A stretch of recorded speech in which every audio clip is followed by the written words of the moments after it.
श्रद्धांजलि सभा में उपस्थित भक्त सज्जनों एवं भक्तिमती माताओं, आज यहाँ सभा लगी हुई है, शोक सभा कहना चाहिए। कोई भी व्यक्ति इस दुनिया से जाता है तो उसके जाने के बाद ये श्रद्धांजलि सभा आयोजित की जाती है। श्रद्धांजलि माने श्रद्धा से दी हुई अंजलि,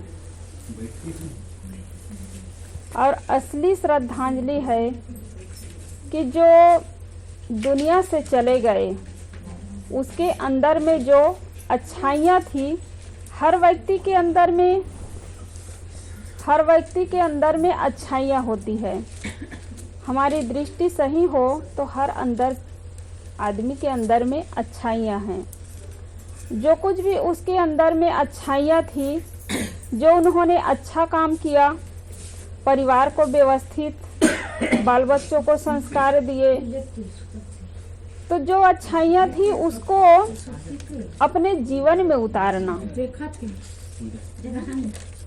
और यही उसके प्रति असली श्रद्धांजलि होगी।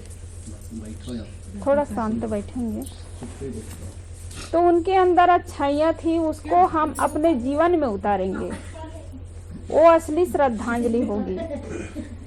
घर के मुखिया जाने के बाद, पिताजी जाने के बाद, धन के उत्तराधिकारी पुत्र है, उनके परिवार है, दूसरे तो नहीं हो सकते हैं, लेकिन उनके अंदर में जो सद्गुण रूपी धन है ना, सद्गुण रूपी धन के उत्तराधिकारी हम सब लोग हैं। संत महात्मा भी है, भक्त समाज है, और जो भी उनके अंदर जो अच्छाइयाँ थी उसको ले सकते हैं, सद्गुण रहा उनको ले सकते हैं, ये सब उत्तराधिकारी है। और इसमें हर व्यक्ति स्वतंत्र है। धन के उत्तराधिकारी तो मिलेगा, परिवार के लोग देंगे तो हो सकता है, लेकिन इसको अपनाने के लिए हम सब स्वतंत्र है।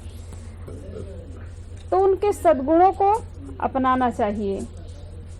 अच्छी राहों पर चल रहे थे तो अच्छी राहों पर चले, अच्छी उनके आदत आचरण तो उनको आप अपनाएं, और यही उनके प्रति असली श्रद्धांजलि होगी। घर के मुखिया जाने के बाद जो पुत्र है उनकी जिम्मेदारी बढ़ जाती है। अभी भैया बता ही रहे थे, सुमरन दास नाम है ना जी? हाँ भाई का, सुमरन दास जी का जिम्मेदारी तो बढ़ गई। भले पिता जो है, माँ है, बीमार पड़ा हो, खाट में पड़ा हो, कुछ नहीं कर सकता है, फिर भी आदमी एकदम निश्चिंत रहते हैं, जिम्मेदारी नहीं रहती है। काम करने के लिए तो बहुत करते हैं। माता पिता बुजुर्ग है, सयाने हो गए, कुछ भी नहीं कर सकते, फिर भी भार नहीं रहता है। तन से करते लेकिन मन में बोझ नहीं रहता है।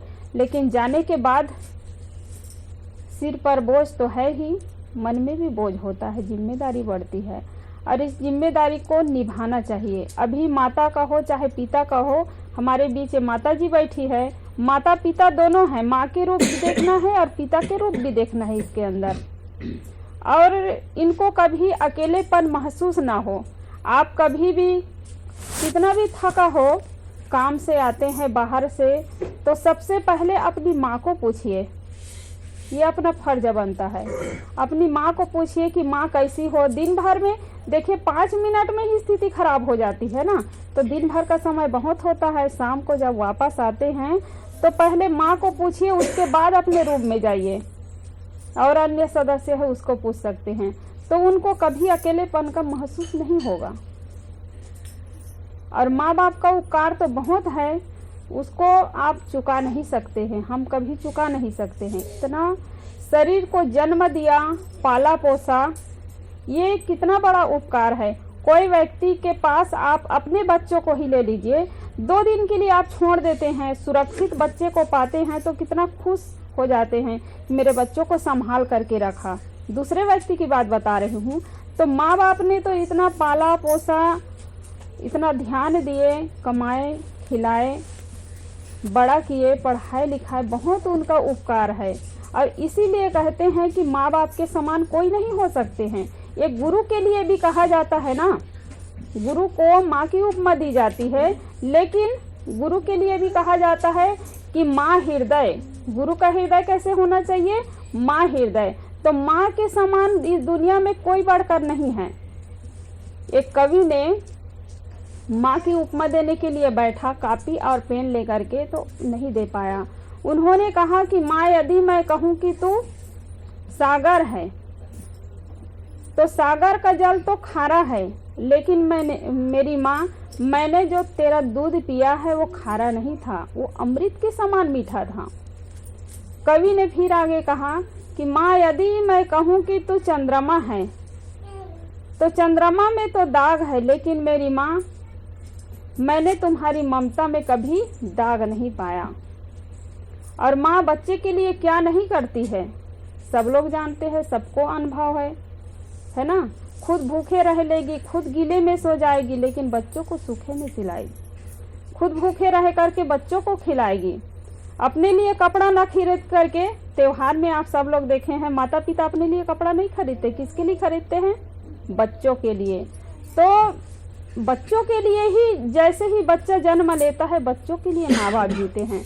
तो कवि ने फिर आगे कहा कि माँ, यदि मैं कहूँ कि तू सूर्य है ना, सूर्य है, तो सूर्य तो दुनिया को रास्ता दिखाता है। अंधेरा है अभी रात में, जैसे ही सूर्य निकलता है तो साफ साफ दिखाई देता है रास्ता। माँ, यदि मैं कहूँ कि सूर्य है, तो सूर्य तो केवल रास्ता दिखाता है, लेकिन मेरी माँ, तूने तो मुझे उंगली पकड़ करके चलना भी सिखाया। यदि बच्चों को उंगली पकड़ करके ना सिखाया जाए तो जीवन में कभी चलना नहीं सीख पाएगा, बोलना कभी सीख नहीं पाएगा। तो बहुत बड़ा उपकार होता है। फिर कवि ने कहा कि यदि मैं कहूँ माँ कि तू देवी है, तो देवी तो सिर्फ वरदान देती है, तपस्या करते हैं तो वरदान देती है, लेकिन मेरी माँ, तूने तो मुझे जीवन दान दिया है। आज हम जो कुछ भी है, चाहे संत महात्मा हो, चाहे भक्त हो, आप लोग हो, तो हमारे माँ बाप की देन है। हम आज जो कुछ भी है, माँ बाप की देन है। तो इसलिए माँ बाप के उपकार को नहीं भूलना चाहिए। माँ के अंदर में ब्रह्मा, विष्णु, महादेव तीनों समाये हुए हैं। ब्रह्मा का क्या काम है? सृष्टि रचना करने वाले हैं ना ब्रह्मा, और विष्णु भगवान पालनहार है, और शंकर भगवान संहार करते हैं।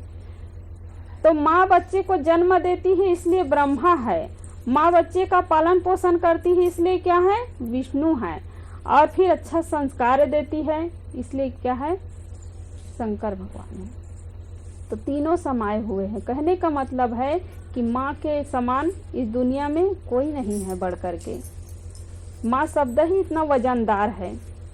तो इसलिए हमारी माता जी अभी बैठी हुए हैं, इन पर ध्यान देना, इनकी सेवा करना, स्वास्थ्य बिगड़ जाए या कोई चीज की कमी ना होने दे, तब इनको महसूस नहीं होगा कि मैं अकेली हूँ। नहीं तो कई घरों में देखा जाता है कि पति नहीं है, माता जी है या पत्नी नहीं है, तो आते हैं परिवार में, अपने परिवार में मस्त हो जाते हैं, बैठे हैं सयाने लोग, कोई पूछने वाले नहीं होते हैं। तो माँ बाप की आंखों में कभी आंसू नहीं आना चाहिए। बड़े बड़े धनी लोग कहलाते हैं, देखे हैं, कई जगह गए हैं, तो उन्हीं के माँ बाप कहना चाहिए वृद्धा आश्रम में आप पाएंगे। गरीब के माता पिता वृद्धा आश्रम में नहीं है। आज किसके माता पिता है? जो पैसा कमाते हैं, बड़े बड़े डॉक्टर है, मास्टर है, वकील है, इंजीनियर है, करोड़पति है, ऐसे लोगों के माँ बाप उनके साथ में नहीं है। तो बहुत बड़ा व्यक्ति नहीं है, बहुत बड़ा आदमी नहीं है, धनी आदमी नहीं है। सबसे बड़े आदमी वो है दुनिया में जिनके माँ बाप उनके साथ में हैं और वो मुस्कुराते हुए जीवन जी रहे हैं। चाहे उनके पास एक झोपड़ी ही क्यों ना हो, बहुत बड़े मकान नहीं चाहिए, 4 मंजिल का मकान है, माँ बाप की आंखों में आंसू है, तो बड़ा आदमी नहीं है, सुख से नहीं रह सकते, परिवार स्वर्ग नहीं बन सकता है। बल्कि एक झोपड़ी हो और बच्चा कहाँ मानता है, बच्चा यदि अच्छा संस्कारी है तो माँ बाप खुश है और पूरे परिवार के लोग खुश है। तो ये धन संपत्ति है, गाड़ी है, बंगला है, आदमी के बिना सब बेकार है। ये आदमी के लिए हैं, ये सब प्रयोग करते हैं, उपयोग करते हैं तो आदमी के लिए हैं। इसलिए लोगों के साथ प्रेम का व्यवहार होना चाहिए, तभी ये घर स्वर्ग बनता है। घर को आज लोग सजाते हैं, खूब सजाते हैं, लेकिन परिवार में प्रेम नहीं है। तब आप किसी के घर में जाते हैं, लड़ाई झगड़ा हो रहा हो तो 2 मिनट भी बैठने का मन नहीं होगा, भले 4 मंजिल का मकान हो, लेकिन छोटी सी झोपड़ी हो और बढ़िया परिवार प्रेम से रहते हैं, वहाँ पर बैठते हैं, समय का भी पता नहीं चलता है और ऐसे घर में जाने का बार बार मन करता है। तो इसलिए परिवार में प्रेम होना चाहिए, भाई भाई में प्रेम होना चाहिए। रामायण का उदाहरण तो सुन ही रहे थे कि भाई जो है भाई के सुख के लिए, राम भगवान जो है भाई के सुख के लिए ही वन स्वीकार किए। और आज बड़े भाई कहीं चले जाएंगे तो छोटा भाई समझेंगे सब कुछ मेरा हो जाएगा, अच्छा हो गया चला गया तो, लेकिन वहाँ देखने को ऐसा नहीं मिला। भरत भी राजगद्दी पर नहीं बैठे और लक्ष्मण जी तो उनके साथ में चले गए। लक्ष्मण जी जैसे ही सुनते हैं कि भैया राम वनवास जा रहे हैं, और सीता भी तैयार हो गई उनके साथ देने के लिए, क्योंकि अर्धांगिनी है, पत्नी है, वो भी अपना सुख त्याग करके पति के साथ में जाने लगी। और दोनों को जाते हुए देख करके लक्ष्मण जी से रहा नहीं गया, दौड़ करके माँ सुमित्रा के पास जाते हैं और फिर कहते हैं कि माता जी मुझे एक वचन दीजिए। अब उसकी माँ जो है इतना दुखी है कि वही एक वचन के कारण राम जैसे बेटे को वनवास जाना पड़ रहा है, और ये दूसरा आया है कि वचन मांगने के लिए। फिर उस रोती हुई कहती हैं कि बेटा इस विकट घटना को घट जाने दो, उसके बाद में तुम जो भी मुझसे मांग लेना, मैं देने के लिए तैयार हूँ, लेकिन अभी मुझे कुछ मत बोलिए। तो लक्ष्मण जी ने कहा कि माता जी यदि 1 मिनट भी आपने देरी किया मुझे देने में तो जीवन भर पश्चाताप के सिवा मेरे पास कुछ भी नहीं बचेगा। तो उन्होंने कहा गुस्से में आकर के उजड़ना है तो उजड़ ही जाने दो अयोध्या को, तुम भी अपना शौक पूरा कर लो, जो भी मांगना हो मांग लो। तो चरण छू करके हाथ जोड़ करके लक्ष्मण जी ने कहा कि माता जी भैया राम और सीता भाभी वनवास जा रहे तो मैं उनकी सेवा में जाने के लिए ये मांग रहा हूँ, आपसे वचन मांग रहा हूँ। तो माँ एकदम खुश हो जाती है और सीने से लगा करके कहती है कि बेटा आज तो तूने माँ और कुल का गौरव बढ़ा दिया। भाई हो तो तुम्हारे जैसे, भाई भाई का काम ना आ सके वो भाई कैसा है। तो आज हम देखते हैं कि स्वार्थ के लिए लोग जीते हैं। माँ सुमित्रा कही कि इतिहास साक्षी रहेगी कि जब भी श्री राम राम का नाम लेंगे तो साथ साथ तुम्हारा भी नाम आएगा। और आज लोग लेते भी हैं, लखन सिया रामचंद्र की जय, तीनों का नाम आता है ना उसमें। तो ऐसे काम करना चाहिए। ये धन संपत्ति किसी के साथ में जाने वाला नहीं, यही छूट जाने वाला है। लेकिन लोग अच्छा व्यवहार करते हैं, वो चर्चा रह जाती है। इंसान की खुशबू रहती है, इंसान बदलते रहते हैं। दरबार लगा रह जाता है, दरबान बदलते रहते हैं। तो ये तो सब छूट ही जाएगा। खेत है, खलिहान है, गाड़ी है, बंगला है, ये सब छूट जाएगा। यही आप देखे हैं, आपके ही घर खेत खलिहान को देख लीजिए, जमीन को देख लीजिए, कितने लोग उस रजिस्ट्री करवाए, कितने लोग अपने अपने नाम में करवाए, दादा बाबा परपाजा सभी लोग चले गए, पिताजी भी चले गए, वो भी अपने नाम में किए। उसके बाद में बेटा का नाम हो जाएगा, उसके बाद में उसके बेटा का नाम हो जाएगा, लेकिन जमीन वहीं की वहीं है।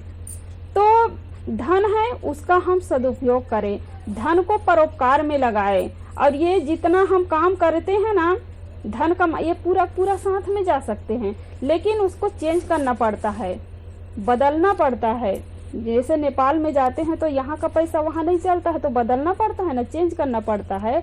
ऐसे यहाँ धन संपत्ति ले नहीं जा सकते हैं, क्योंकि शरीर ही छूट जाएगा तो कहाँ से जाने वाला है। ऐसे एक बरसात के दिन में, पहले बरसात के दिन में संत महात्मा किसी घर में जाते थे तो 2 महीना 3 महीना 4 महीना रुकते थे। अब तो फुर्सत भी नहीं, ना भक्तों को फुर्सत है ना संतों को फुर्सत है। मंच में कार्यक्रम नहीं होता था, तो घर में ही सत्संग होता था। तो बहुत बड़ा सेठानी भी रही, एक भी बाल बच्चा नहीं थे उनके। तो संत जी 2 महीना रुके, रुकने के बाद जाने लगे।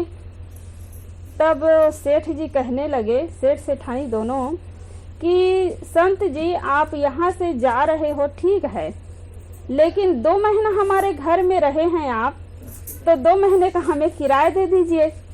संत जी से क्या कहा, 2 महीने का किराया दे दीजिए। अब संत जी जो है कहे, उनके पास तो 1 रुपया पैसा भी नहीं रहा। सुई रखे हुए थे, जैसे कपड़ा कहीं फट जाता था तो फिर सिलने के लिए सुई और धागा लेकर के चलते थे। तो उन्होंने कहा ठीक है, मेरे पास तो कुछ नहीं है, लेकिन सेठानी उस समय नहा रही थी। तो सेठ जी को एक सुई दे करके कहा कि तुम्हारा जब शरीर छूटेगा, मरोगे, तो इस सुई को लेकर के आना और वहाँ इस सुई को दिखा देना कि मैं स्वर्ग का दरवाजा खुलवा दूंगा तुम्हारे लिए। अब सेठ जी बड़े खुश हो गए कि एक सुई के बदले में मुझे स्वर्ग मिल रहा है, खुश हो गए। और थोड़ी दूर ही गए थे संत जी, सेठानी आती है तो खुश होकर के बताने लगे सेठ जी कि सुई दिए हैं संत जी, 2 महीने का किराया तो नहीं दिए, लेकिन सुई दिए, इससे स्वर्ग मुझे मिलने वाला है। सेठानी कहती तुम इतना मूर्ख बन चुके हो कि जब ये शरीर ही छूट जाएगा तो सुई कैसे तुम साथ लेकर के जाओगे। संत जी उसकी आंखें खोलने के लिए दिए थे, उसको समझाने के लिए।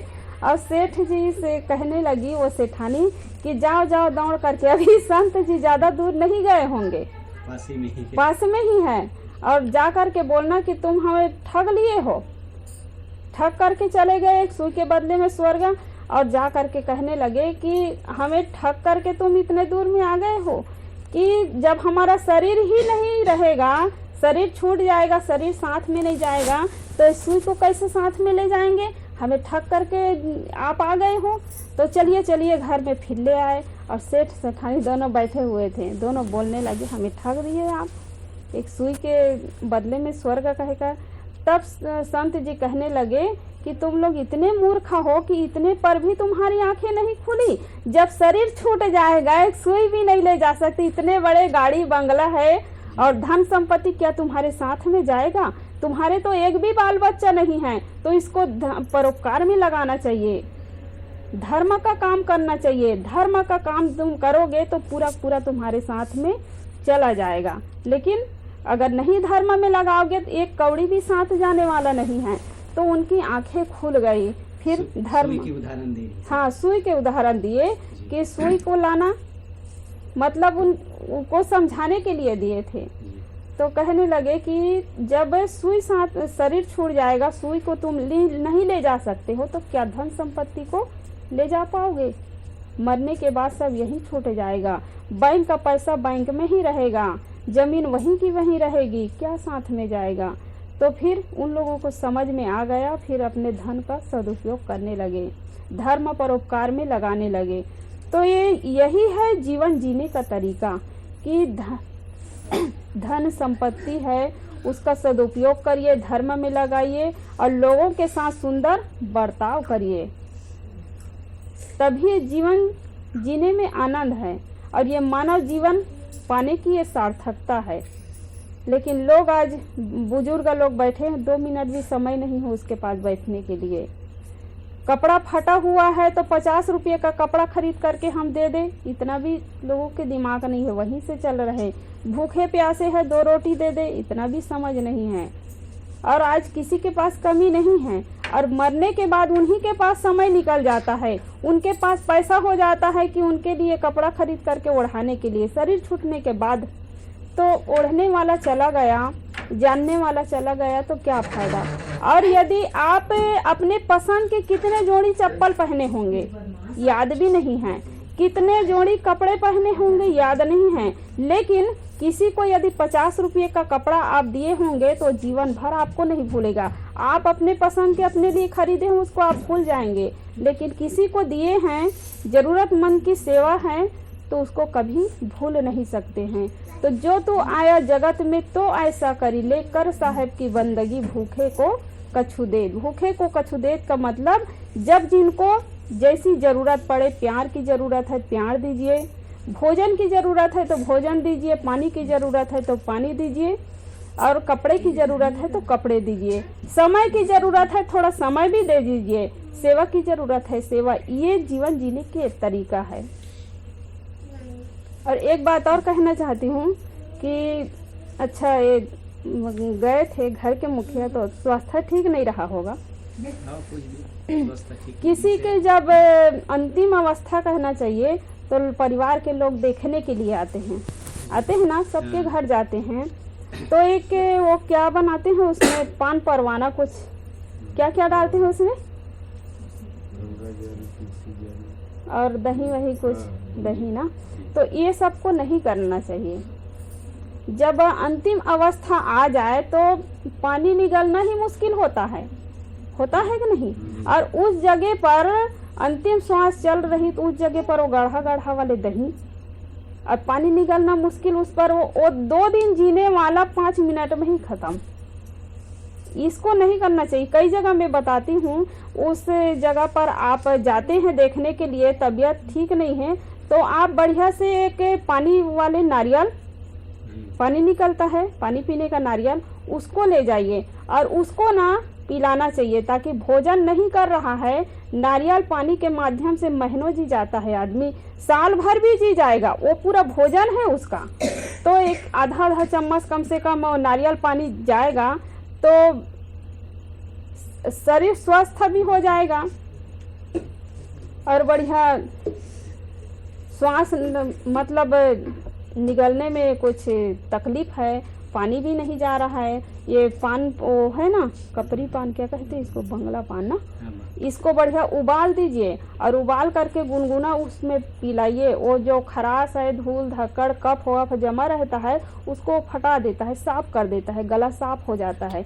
तो इनको भी पिलाना चाहिए। पान परवाना गाढ़ा गाढ़ा दही जगह में इनको आप उबाल के रख लीजिए और पिलाइए, और नारियल पानी पिलाइए, इससे शरीर भी अच्छा हो जाएगा, स्वस्थ हो जाएगा। तो ये करना चाहिए। वो पान परवाना, वो कहते हैं ना कई लोग कि पान परवाना पिलाए फिर उनका शरीर छूट गया, तो भाई जो हाँ जबरदस्ती मारना है और क्या, जबरदस्ती। और क्या कहते हैं कि पान परवाना पिलाने के बाद कई लोग जी जाते हैं, तो भाई गले के अंदर उतर गया तो जी भी गया, और नहीं उतर पाया तो फिर, इसलिए उसको नहीं पिलाना चाहिए। बढ़िया नारियल पानी है या ये सब है, अच्छा से जूस पिलाई, जूस ठंडा होगा। नारियल पानी बहुत अच्छा होता है, शरीर ज़्यादा कमज़ोर हो जाए उसके लिए। तो घर का मुखिया चला गया और जो उनके बेटे हैं भाई सुमरन दास जी, उनकी जिम्मेदारी है और पूरे परिवार का देखभाल करना। पत्नी है, माँ है और बच्चे भी है ना जी। हाँ बच्चे हैं, बच्चों को अच्छे राहों पर आप अच्छे राह दिखाइए, अच्छा संस्कार दीजिए। भले उनको कुछ न दे पाए लेकिन बच्चों को अच्छा संस्कार दीजिए, वो आपकी संपत्ति है। ये संपत्ति तो ये बाहरी चीज़ है, लेकिन बच्चे असली संपत्ति है। बच्चा अच्छा है तो आपके पास कुछ भी नहीं है तब भी आप खुश रह सकते हैं। बच्चा यदि बिगड़ गया तो पूरे धन संपत्ति सब कुछ बेकार हो जाता है। इसलिए असली श्रद्धांजलि क्या है कि जो दुनिया से चले गए उनके अंदर में जो अच्छाइयाँ थी उसको हम अपनाएंगे, और जो अच्छे राहों पर चले उसी राहों पर हम चलेंगे। परिवार को व्यवस्थित, परिवार को अच्छा संस्कार दे, और वही उनके प्रति असली श्रद्धांजलि होगी। इन्हीं शब्दों के साथ मैं अपनी वाणी को विराम देती हूँ। बोलिए सद्गुरु देव की जय।